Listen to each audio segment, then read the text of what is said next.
Piala Asia 2023 seharusnya digelar di Cina, namun Cina memilih mundur dan fokus pada penanganan COVID. Qatar, Australia, Indonesia, dan Korea Selatan ikutan bidding, tapi Australia mundur dan Indonesia juga memilih mundur 2 hari sebelum pengumuman, entah mengapa.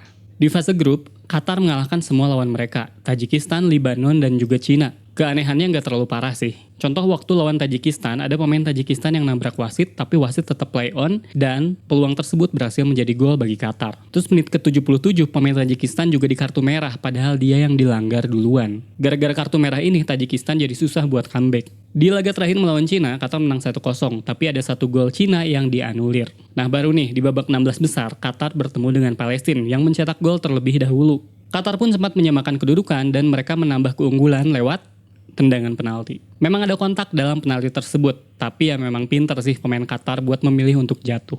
Di semifinal melawan Iran, gol kedua Qatar jadi perdebatan karena harusnya ada pelanggaran. Di injury time, pemain Iran kena kartu merah yang bikin peluang mereka comeback juga kecil.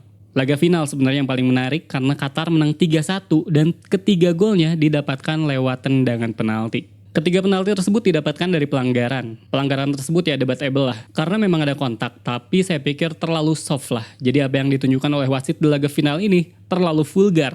Misalnya, penalti ketiga yang didapatkan Qatar saat pemain Qatar menabrak kiper Jordania yang lagi diem. Pertanyaannya, biar nggak terjadi penalti, kipernya harus kemana?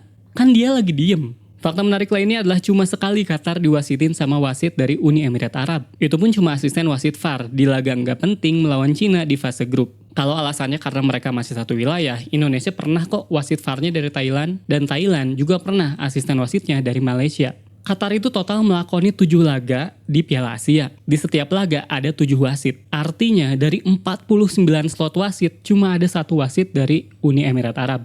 Itu pun cuma sebagai asisten wasit VAR. Aneh gak sih? Ada nih yang lebih aneh lagi, yaitu wasit di final bernama Manning. Siapa Manning ini? Jadi Manning ini adalah wasit yang mewasiti pertandingan antara Qatar dengan Palestina, di mana Qatar menang lewat ngegosok voucher penalti.